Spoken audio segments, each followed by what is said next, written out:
It's a bit windy, so I apologise. Right, so today's the day. It's getting supercharged. I've got to remove airbox, induction pipe, inlet, fuel rail. I'm going to take the three fuel lines back to where they come up from the tank down there, because I've got to do AN adapters from there to the fuel lines, because I've got to get new, not fuel lines, fuel rails, because I need to order a new fuel rail, new injectors. But today is stripping it all down, so we've got a new rad, so I'm going to take this rad out, so it's out of the way. I've got more space down here, so rad off, fan off, cowling off. Got new alley rads rather than these horrible pinched plastic end tanks that love to blow apart. And if you can see there, it's a bit chubby, so it's got a bit hot, so that's coming off. The alternator's got to come off, so there's a power steering pump. I need to fit a bracket to the power steering pump to mount up to the supercharger bracket when I put the supercharger bracket on, because the alternator also mounts to that. Yeah, once we mock up the inlet, new inlet, see how much clearance I've got, order an oil filter housing to run a cooler, and then obviously plumb that to an oil cooler. I'll get them coming down here, and then we'll look at how we're going to do either air to air or air to water cooler. If we're going to do air to water, we can basically put the cooler in this position, leave the ATF tank exactly where it is. Say ATF, it's not fucking, it is ATF, but it's for power steering. Yeah, so which that's all going to leak everywhere. Oh, Christ almighty. Anyway, we'll worry about that when we get to it. We've got these coolant hoses which go to a thermostat in the intake. They need to be removed and blocked off or linked. I need to find out how critical they are. If it's just hot water coming out of the block and then hot water going back in the block, because obviously it's doing no cooling, we will just blank them rather than looping hot water. I need to get a coolant diagram, so we'll get that done. And then my biggest concern is this bad boy, because obviously brake booster runs a vacuum. It should have vacuum, because I'm gonna still got a throttle body, but how well it works I don't know. But also a lot of these lines are perishing as well, so if I can replace them. Oh, that's just fell off. That's good. Yeah, so I don't know how much you saw there. I just realised my camera wasn't pointing at absolutely nothing. So, and then throttle as well. This is another thing, because we're going to have to relocate this. So,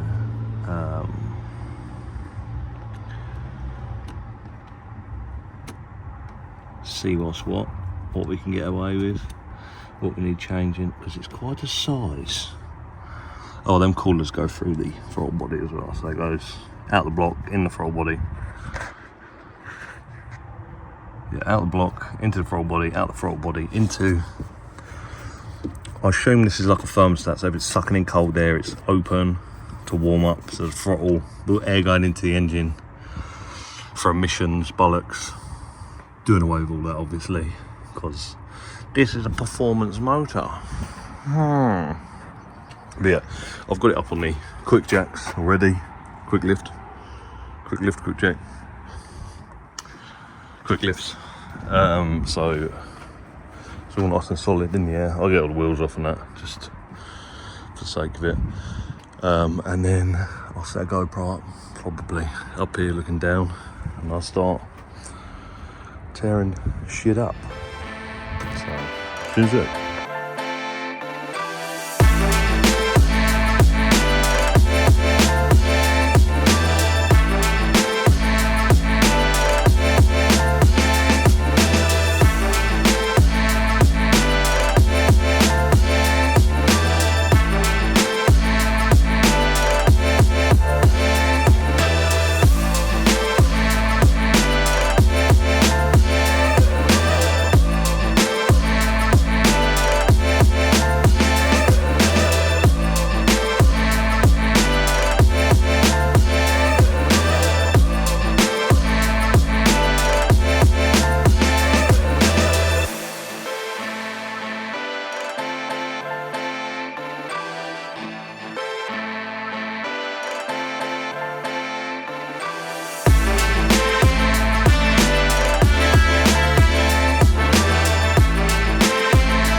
it was a running engine. Still getting lit. Everything there. Fuel rail as well over the back. But yeah, so I need to give that a clean, tape them up so no debris gets in there. I need to tie this. I've taken the PCV valve, I do air control valve, whatever, off at the minute because I need to rejig the way it's plumbed and stuff like that. So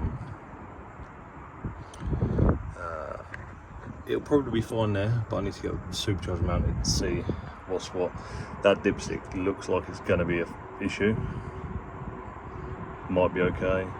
We will see. But yeah, I now need to get the what's that called? Alternator. Power steering pump off. Power steering's going to be a pain, I think, because it's going to get oil everywhere. But it is what it is. Caught 95% of all the coolant that came out of it, so not a problem. I've just put the radiator up to it and found out the one that I ordered, although I ordered one for an E36, doesn't seem to be the right one, which is a pain in the arse. So what I might do is, well, I'm going to email them and say, look, what's the crack here, see what's what, and then if not, we'll make one fit, see what happens. Right, so alternator's off, power steering pump's off. I've just put the inlet on just because I wanted to have a butcher's, see what that looked like. And yeah, it's gonna be cool. I need to get some gaskets for that, so I'll order them up. I think I might clock a 90 straight out of that. Give me enough room to see what happens. Be tight, it will be tight, but I reckon we get 90, cut it so it's as close to that as we can. Let's come straight out, which is, there's nothing wrong with that. That's to be fair, let me go grab their bit, which it might actually work. I've not tried it.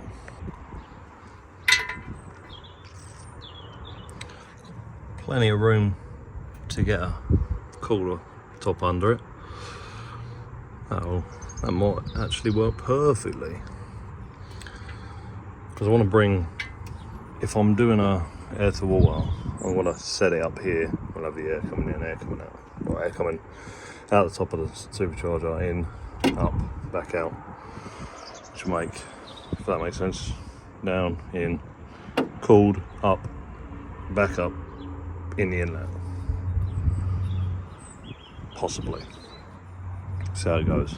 But I think we'll call it for that so far. Everything's out. I've got to mount the power steering bracket. So let me show you. They tied all this up. So there, they've got a bracket which replaces this bad boy. So what I'll have to do, take these off here, unbolt it. I've got to make sure I keep it together. And then, yeah, unbolt it, take this bracket off, put the new bracket onto it, and then good to go. But I'll show you how you do that in another separate video, just a little quick one. And then it'll be putting it all back in. I need to buy a coupling for my supercharger, because the one that was in there had a bit of play in it, so I'm going to get that replaced. And then I can bolt the supercharger in. I was going to completely rebuild it, but just for the sake of getting it all together, we'll do it that way. So I've got a port down here. Let's pop that there a minute. This port I need to either work out if I can block it off because they were originally connected, so what I might have to do is just loop it. If not the end of the world. Got my fuel lines, which is my return, and then my feed. They go down just to here. Tell if you can see them bad boys down there. So I need to remove this bracket as well. I don't need that anymore. That bracket, and I think this bracket, this is part of the what's that called? Dipstick. Yeah, so I should do that. And then the fuel evap, by the looks of it, which runs all the way to the back of the car. The charcoal canisters there, and then the little clicky boys here. So I need to run that back into the inlet. I think that's where it came out of, or when it's a throttle body. If it goes into the throttle body, we'll plumb it back into the throttle body. But I need to take the throttle body off there, work out where I'm going to put it. Ideally, I want it after the supercharger. Their kit says you can put it before. I was going to do it after, like a turbo setup or a pro charger setup, and then have a bypass from the inlet, like the charge pipe to the inlet, linked to the intake of the supercharger. So when the throttle's shut, the valve's open, it's bypassing cold air to stop the charger from getting heat soaked. At least that's the plan. So for now, we're going to call that there, and then we'll see you next time. See you in a bit.